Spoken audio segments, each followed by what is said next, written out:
It's a survival mechanism. It's something that you need to get to a level in life where you can uplift others, your family. It's never about I as a person, I'm going to grade 1, grade 2, grade 3 and onwards to better myself as a person.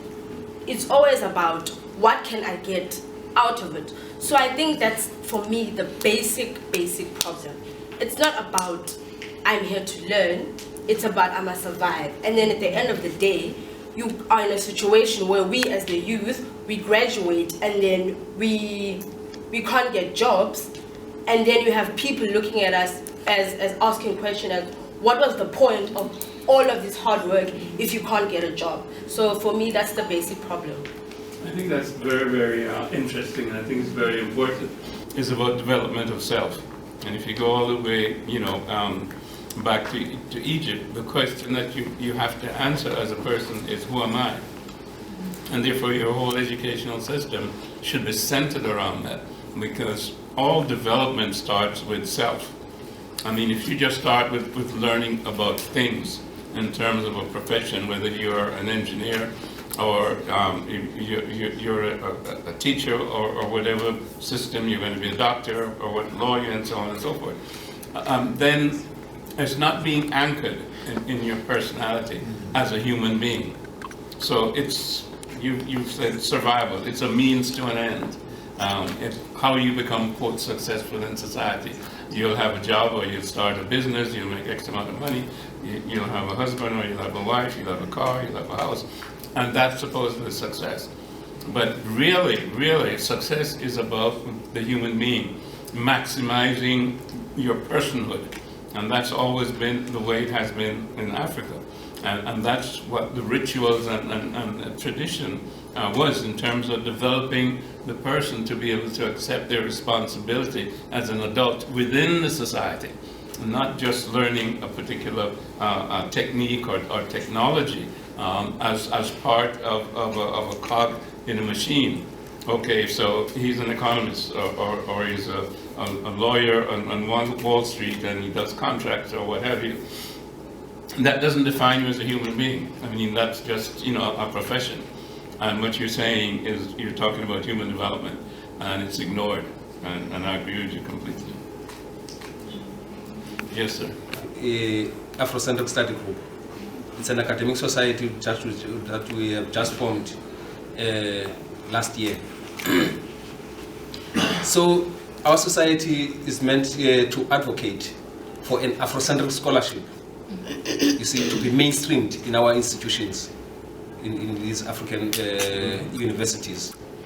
And our ultimate goal is for the Africanization of the whole curriculum, since we all agree here that it is Eurocentric and it is a form of miseducation. We've been miseducated because we are descended when we are being socialized by European ethos. Mm-hmm. So I want to raise the same question that I raised yesterday. You see, in terms of trying to deal with this problem of a Eurocentric curriculum that was meant to westernize or to Europeanize us. My question is that I need an advice from you, Doc, in terms of, because I think that you as our brothers in the diaspora are more advanced in this field in terms of advancing this African standard scholarship.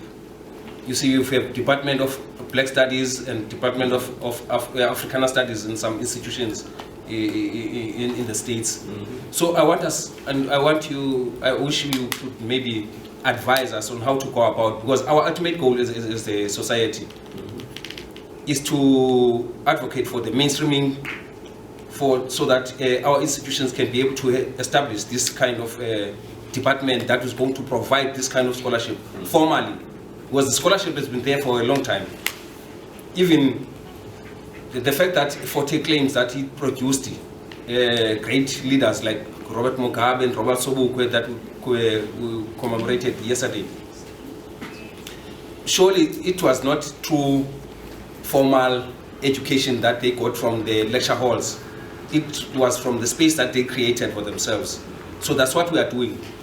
Our society is to engage in self-study, engaging ourselves in this Afrocentric scholarship. Afrocentric scholars like Dr. Shekanda Diop, Dr.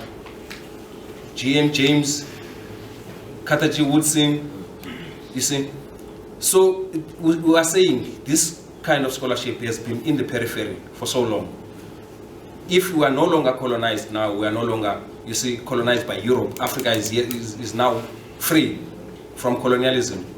Why can't our institutions, especially those who are called black institutions, why can't they provide this kind of scholarship that is going to affirm our humanity as Africans?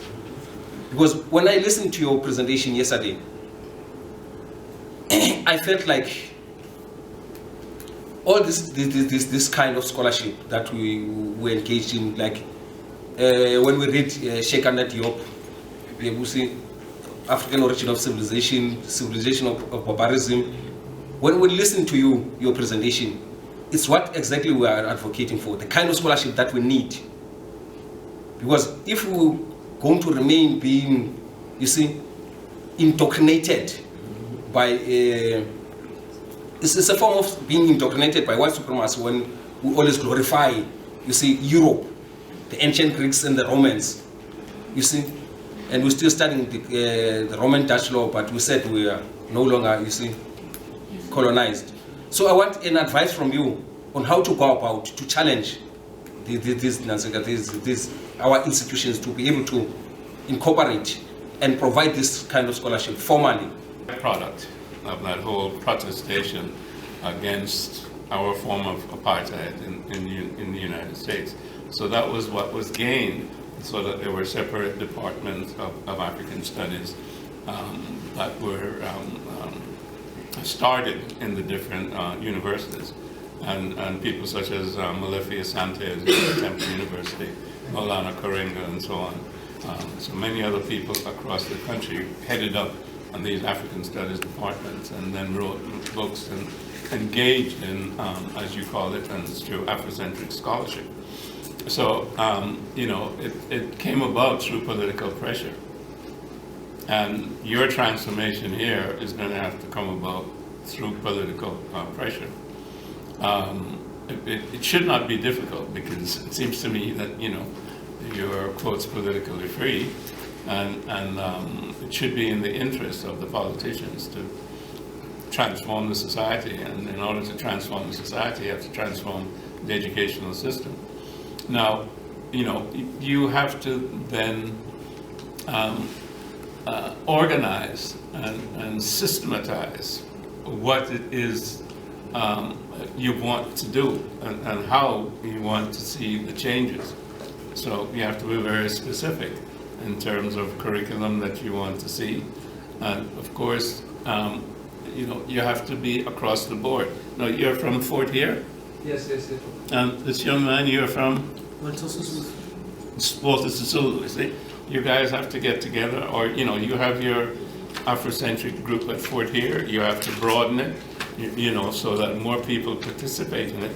Then you have to get together with him and his group, the Walter Sisulu, and you have to have a whole student movement across the universities, you know, and pressure the government, say, look, you know, you're wasting our time because we're not learning about who we are or who we were, and therefore we don't know who we want to be and how to bring about the transformation of the country. And you have to put it in those very, very strong terms. And then you have to approach political leadership. And the initial thing may not be confrontational, but you have to work through maybe local political leaders who can pick up the phone and call and so on and so forth before you get to demonstrations. You know, there's a political way, the correct way to do about it. You have to find people who are sympathetic to what you're doing. It may be, you know, the Vice Chancellor at Fort here, you know, and he can carry that forward. He said, look, you know, my students are telling me that there's a great lack in the curriculum of blah, blah, blah, and blah, blah, blah. We need professors to develop this curriculum and so on and so on and so forth. So you have to go about it in an organized manner and not feel victimized or not feel that you're outside. Feel that you're mainstream. You are mainstream. You see what I mean? It's just that the rest of the world hasn't caught up to you. But you are mainstream and you're carrying it forward. And this has to happen. And this is how you want it to happen systematically. So you have to go forward with that, thought in mind and with that degree of organization, so that when you make a presentation to somebody, they can see exactly what it is that you want. Thank you very much. This generation, right now, we as we are right now, me included as well, I feel that we are weak. Because if you look at our parents did not like the idea of being taught in Afrikaans. Yeah. And they did something about that. And in the manner that they did something about it, they were very strategic. And in them being strategic, they got what they fought for. Now with us, I feel as though we are losing the plot somewhere. I don't know if you know, Doc, but just last week at my campus we were striking and we burnt property. I feel as though that is where we are losing it. Because a colleague of mine in the FA said that if you're going to burn something that's strategic. Don't go and burn a hut. How is a hut going to help you in having the management listen to your issue or something? So for me, I feel as though that we as the black children, as the black child, we know what we want, but we are not, and we have the resources, but we are not using the resources in the manner that we are supposed to. And to move to what my colleague said over there about being natural, I feel also as though that we are using too much social networks to think as though this is who we are. I feel as though it has too much influence in who we are, because if you're gonna look at how Beyonce poses for her picture, then an African child is also gonna wanna pose as Beyonce on her picture or on his picture.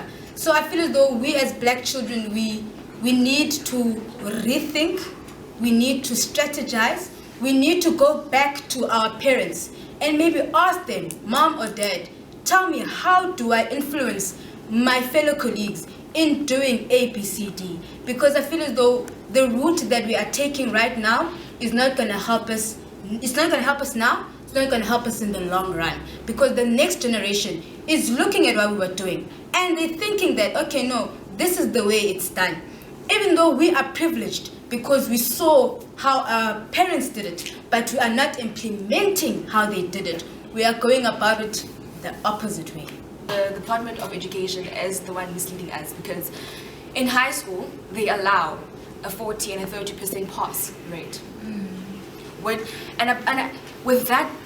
that pass rate, you won't be allowed to enter university. But then I think that they are actually condoning laziness, Right. and they are actually killing our thought processes, because if you were told that, okay, if you get 30% and 40%, so you will work towards that only, because at least I'll get 30%, at least I'll get 40%, then I will pass to the next grade. But then when you have to apply for university, no university will take you. For instance, there are students who study physics, science, but then when they want to go study medicine, they don't enter because they got 30% and 40%. And we have our leaders in the government who actually condone that too. Their kids are not here in South Africa. They're probably there in New York, USA, studying. And we are here, stuck here with this corrupt education. Thank you. I call myself Ahmed Delbera because that was one of my leaders in Africa who liberated Algeria. Looking at this education system, when I look at it, I find that it's a memorial type of education. It's based on memory. Who can memorize the best out of all of us? That is the root cause of this thing. If you can memorize the best out of 30 students in a class, then you are the best. Whereas you are not the best, but you memorized the best. So it's not based on excellence. It's based on, she said it's survival. There was a lady who called it survival. If you can make it through the capitalist system, You know, if you can make it through, out of school, then automatically you can make it out of the capitalist system. And then if you look at it, it's based on a sense of competition. That is what capitalism demands, that we must be in competition with each other, you know. And then having said that, I want to go back to what she raised in Alice about the banning of these institutions, which is everything is based on, I mean, the life of a black person is based on protest. Going to church is protest. Going to school is protest. Going into an organization of black people is protest. You know, waking up in the morning, going get a job is protest in its own being. You're always living a life of protest. That is what you're doing as a black person. Now, this education system has to contextualize itself to the black pain that we live with each and every day. That is what it has to do. It must be contextualized in order for it to fit into the black person. Now, I remember I was talking to Bruce Piwo yesterday, and then he mentioned something about the psychology studies. You know, in psychology, Western psychology and African psychology, you have Western psychology, it is studying the mindset of the European person. It is not, but you are made to study that psychology. And thereby analyzing the mindset of a European person, not yourself, and thinking that that psychology is you. You know? And then you come and apply that in your society, thinking that that is you, but that is not you. You know? Now that is the society that we live in. I mean, every day I wake up and we can listen to people saying that, no, I'm a free black person, I'm that. And I say, no, you can't be free. You live within a colonial society. You are in a colonial context yourself. You live within this colonial situation that we live in. Now you cannot be free while I am not free, because it is a collective thing. It is a mass sickness within the society. Now, when she mentioned this thing of banning these properties, I go back to the constitution of this nation and I say to myself, look at the definition of the word property. Define it according to the person who owns it. If you want to define property, define it according to the person who owns property. Do you own property? You don't own anything, but you say, no, don't ban something that you will need tomorrow. I mean, that is dependency on its own. You know, they're fine, ban that property, I don't care. Because it is not helping you. You know, if you know, the hypocrisy within the black movement itself, the hypocrisy. You know, people say that, no, we subscribe to fallism. We subscribe to the death of this society and the wake of a black society, or a wake of an African-centered society. But they do not want to make this society fall together with its symbols. You know, if you want it to fall, make it fall with its symbols. You know, make it fall with its agents, its legal system, its educational system, then the society falls. If you come to make a society fall just in idealistic manner, then no society has fallen. You know what? We were given this vehicle, and then we took this vehicle together with everything it had, and then we drove it forward. You know, we drove it forward together with its luggage. We didn't say, okay, fine, let us dismantle, rebuild. That is what we ought to do. Dismantle, rebuild. Thank you.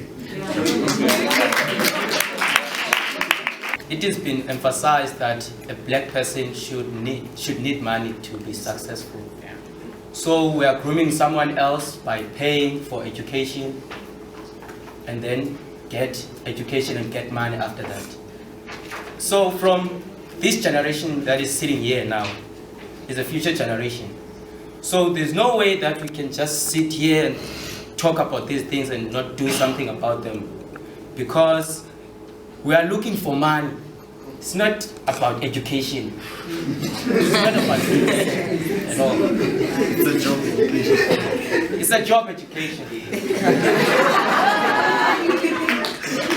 There's something that is said often in America. Me and my friend used to watch it on YouTube. But the differentiation between a house nigger and a field nigger. When the master is sick, the field nigger goes down on his knees. He prays that, oh, let him die. The house nigger, he goes up to the master and he asks the master, Master, are we sick? Was he ever sick? And the field nigger says, let's run away. Anywhere but here. And the house nigga says, are you crazy? Leave all of this. Where are we going to go? And I'd like you at the end, doctor, to just comment. But you see... Should I give the perspective of the house cleaner? Yes, because what you find in South Africa is that there's a lot of house niggas.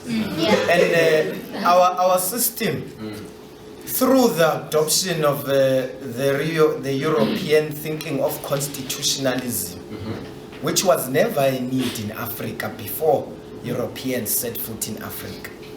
And over, as time went on, eventually made us believe that there is actually a need for constitutionalism, whereby laws can be put in place in such a strategic manner to restrict the black man from actually accomplishing his aspirations because he has been locked through laws. And the reality is that in South Africa, and I'd also like you to answer the fact that whether constitutionalism has any place in Africa if the Africans are to advance in its current form. Because what you find is what must be enshrined in your constitution in order for you to be recognized by the rest of the world are standards which are made elsewhere. And you find that for the general black person here in South Africa, it is difficult because even getting to understand what is required is a mission on its own.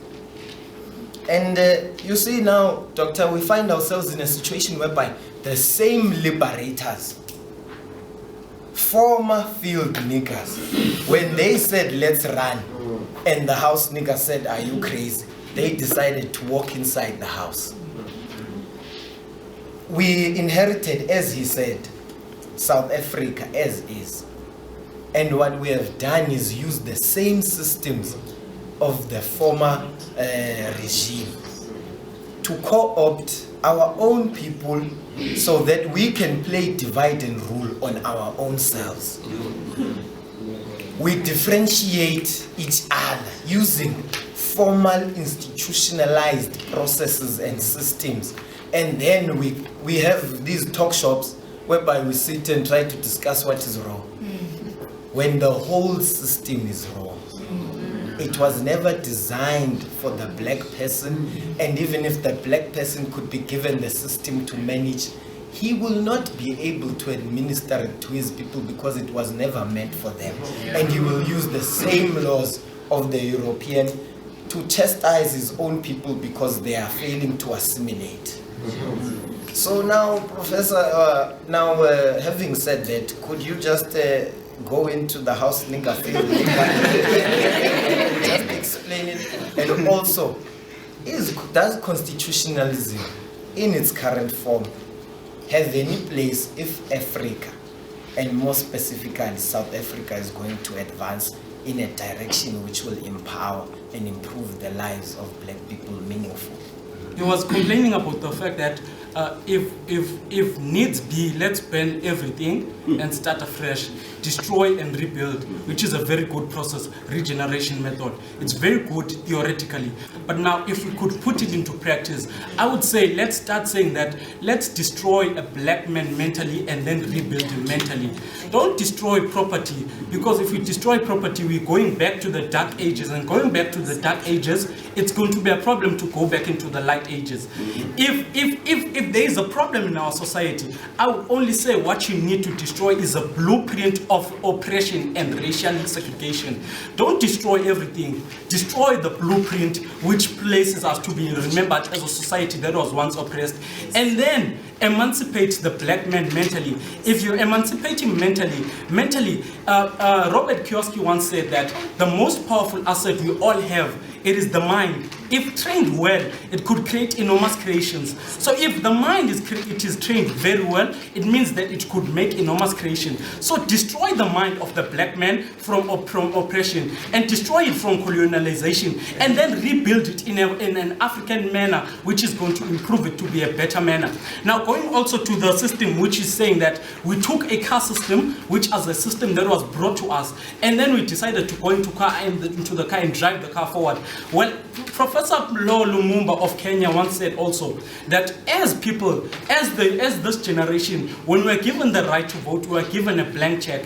And from that blank check, we buy a car, which is a tuk-tuk of India. And then once we have bought that tuk-tuk, we expect it to operate as the Mercedes-Benz, only to find that it's a tuk-tuk and not a Mercedes-Benz. So if that system that we are having as the current system, which is not good for us, it's the fault, we can also blame it unto ourselves. If we start saying that we want African literature, it means that we'll start seeing of ways that will improve our lives as Africans, not to empower them. So how are we going to say that those that feed us do not control us in this instance? Because if we say we want African literature, they will revolt against that. So how do we go on saying that we find a gate past beyond them that will allow us to get to reaching that destination? And second question is, how do we get this magnitude of people in this room to leave this place today saying that we want African literature? Because trust me, Doc, we might speak today and speak. Everyone in this room will leave this room motivated with Pan-Africanism. But once they leave this place and eat KFC outside, they will forget everything because they will be full. Once their stomachs are full, they forget what has been taught to them. How do we say that we enshrine it unto them and encrypt it unto them so that they may never forget it? I like the idea of this dialogue, and I believe that it's an intergenerational dialogue, but something is missing in this dialogue, which are the key role players of all these problems that are arising in this place. We can complain, we can put each and every problem, but who's going to ensure the implementation of each and every problem that has been actually raised in this room? I think the Department of Education should have been present here to say that I, as an official of the Department of Education, I pledge that I shall make sure that each and every problem arise here, we go and advocate it in my own department. So I feel that even when we walk out of here, we have all these questions firing up within us. But when we leave this door and go into our own respective places, and even when Afrocentric group, they meet in East London, after they've gone there, everybody forgets, nobody implements them, we keep quiet and shut up. But even when we go back to those same spaces, we make noise, but nobody implements them. How do we ensure that these questions and problems are going to be implemented out into our society? Out and clear that I hate the use of Pan-Africanism as a psychological only it is used as a psychological cure only. Pan-Africanism is clear. It rejects domination. It rejects domination in any manner possible, by any means necessary. I will not subscribe to that thing that is saying. Why?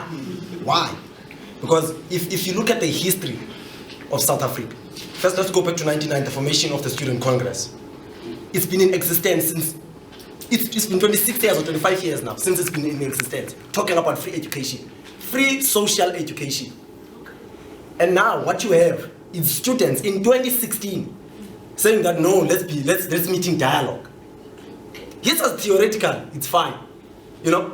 Now, what this thing says is that he is speaking from a separate from a separate point of view, because he's separated from the main society that is struggling. I always say, I have a blog, the Free Black at wordpress.com. You must go to the blog. I wrote about this thing. And I'm saying that the only way to win the struggle is to be in connection with the people that are in pain more than you, the people living in the street. Connect yourself with that anger. Connect yourself with the people that live without eating. Connect yourself with that anger. You know? And stop talking like this. Because to me, speaking like this, it's something that is saying, it's being a house Negro. That is straight up being a house Negro, because you are trying to preserve a society that does not preserve you as a human being, that does not see you as a human being. You know? That is so much anger that is in the society that we live in. Black pain, that is what I'm talking about. Pan-Africanism tries to heal that black pain by rejecting domination. In any manner possible, by any means necessary. That is what I'm saying. If it means that we must burn the institutions down, we must be prepared. I'm talking about the willingness. That is what I'm talking about here. You know, the thing that I'm talking about here is the willingness, you know, to do that. Not to actually, I'm not saying just wake up this morning and burn institutions down. I'm not that crazy. But I'm saying, yes I am crazy. No, yes I am crazy, but I'm not that crazy. You know, yes Yes, I am crazy. I'm a crazy human being because the society I live in is crazy itself. You know? So I am crazy, I know that. I'm sick. Because being black is being sick. Being black is pathological. You must understand that. If you listen to Biko is straight about that. Biko says to be black, I mean, he says to live in a black society and escape violence. Sure.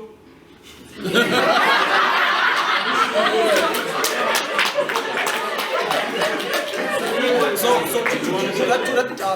to wrap it up, I would love this man to reanalyze his theories. We hear you.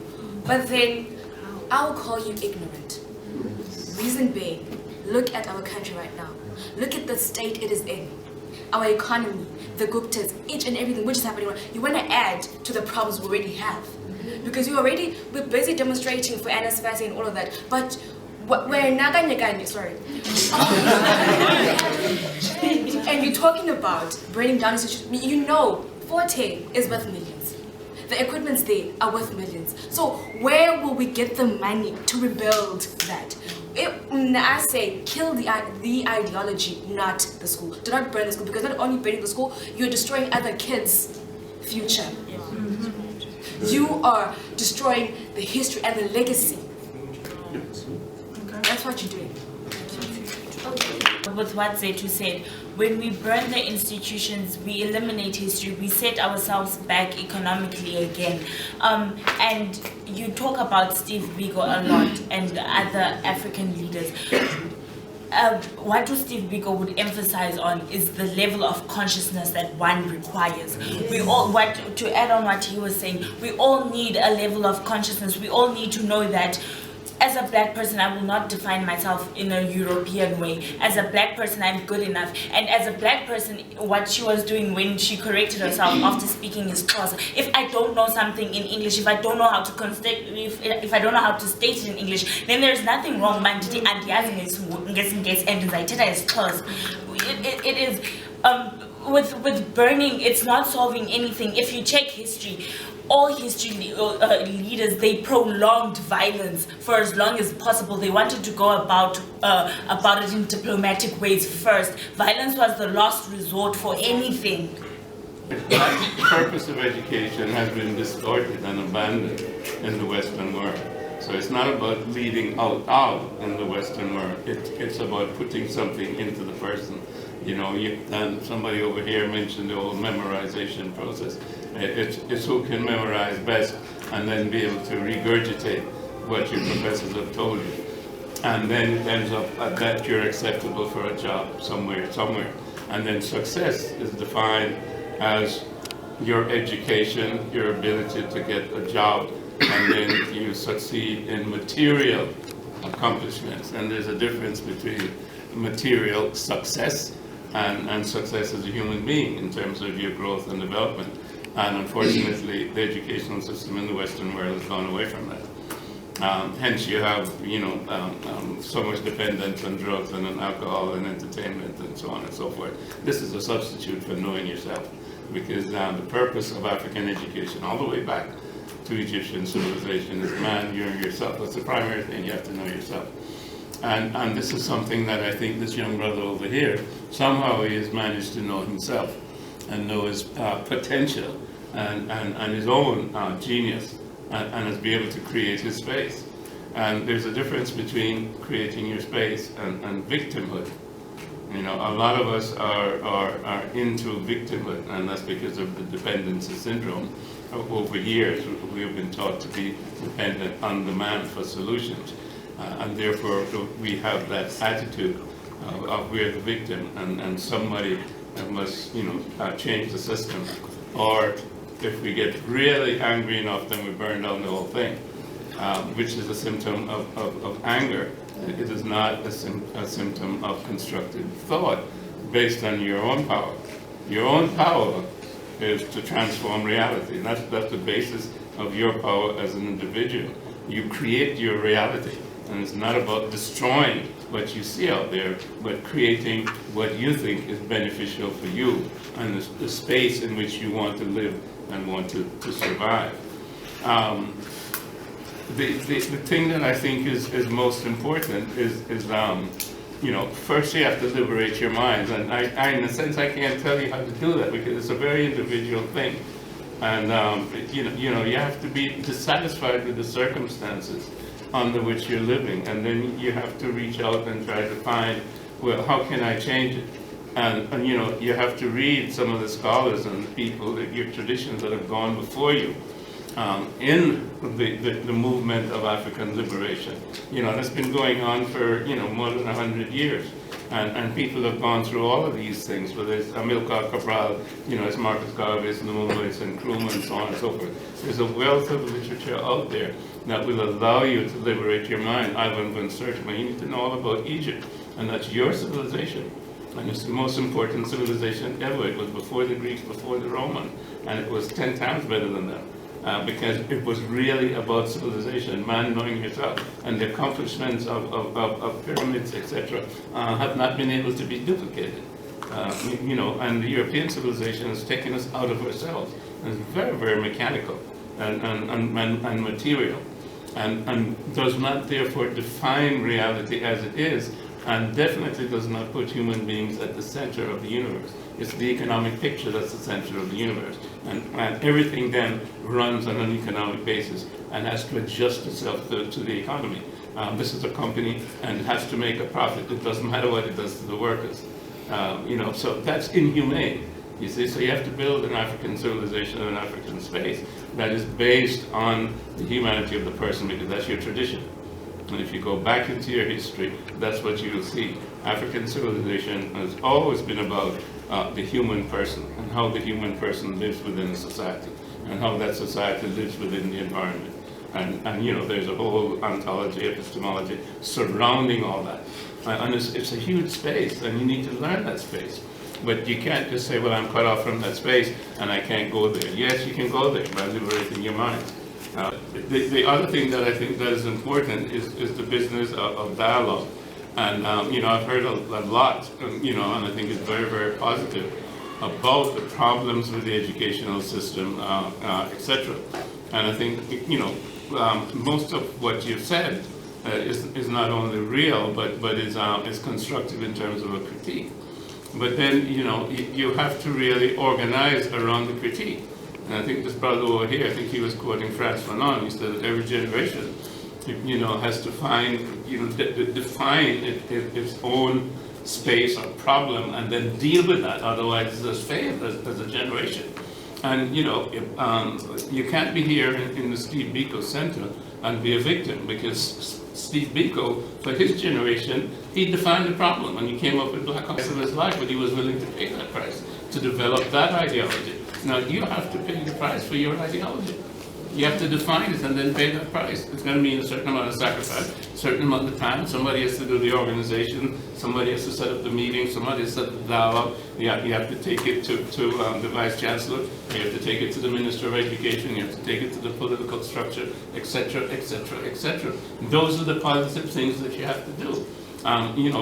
Burning down a building obviously is not really an option. I think most of you know that. But picketing, petitions, all of these other things, those are options. Creating a dialogue with the power structure, and over time they can't ignore you. The power that you have is the power of the people, the power to come together around an idea. Your idea is correct. African people need to be educated in an African manner. It must happen. And that's the challenge of your generation. You can't leave it for another generation, otherwise you'll fail. So it's not just about, yakety, yakety, yakety, yak. It's about doing something. Anything potent that I haven't really addressed? And by the way, I want you guys to continue. I think it's been suggested here. Fort here, Walter Sisulu, and the other universities, you need to extend the space in each university and then come together with a bigger space. So that becomes a student movement, across the different universities. And you need to dig into the primary education, as you're saying, kids coming out of high school and they're not prepared for college. And you need to deal with the teachers if they're not well prepared. So it's a whole system, and you need to challenge that system and come up with constructive ways to transform it. Yes, I'm sorry. Yes, Doctor, you said if you leave out anything, we should. Okay, sure. Yes. Could you also answer the question of whether currently this constitutionalism, which has been adopted by most of the African countries, does it actually have a space where Africans actually decide to move forward on their own to develop in a manner which is sustainable for their own being? And could you dissect the yeah, well, I think you know that we've adopted the colonial legal system. For example, the International Court of Justice at The Hague, we subscribe to it. And which leaders are going to be tried there? They're all African leaders. Nobody would take George Bush there, although he committed crimes against humanity in Iraq. So we know that the system doesn't work for us as a people. So we have to create a constitution that works for us, just like we have to create a political system, an economic system, an educational system that works for us. Everything is part of the other things, meaning that we have to create the African world. We've had an African world for 150,000 years or more, but then in the last at least 500 years, or perhaps even 2,000 years, we haven't really been able to exist in an African space. That has to be created. That's part of the freedom movement. It's not just about the physical, manifestation of freedom. Okay, you no longer have passed laws and you can walk on the street and you don't disappear at 7 o'clock or when the siren blows or whatever it is. But liberate your mind now and create that space. And you have the ability to it. There's nothing, better than a mind that is made up and determined. There's nothing stronger than that. And then when you put it together with, 20 minds or 100 minds or 500 minds, then you can definitely change the world. But, you have to define it for yourself and you have to go out there and do it. Again, it's not an intellectual process of just talking it to death and saying, well, I know I am right. No, it's a transformational process. The intellectual part of it is the beginning, but then you have to go out there and develop the mechanism to transform it. You have to talk to each other, develop in your individual schools and universities, etc., etc. Come together around the issues, 1, 2, 3, 4 issues, and then you present that, to the establishment at different levels of the establishment, political, educational, etc.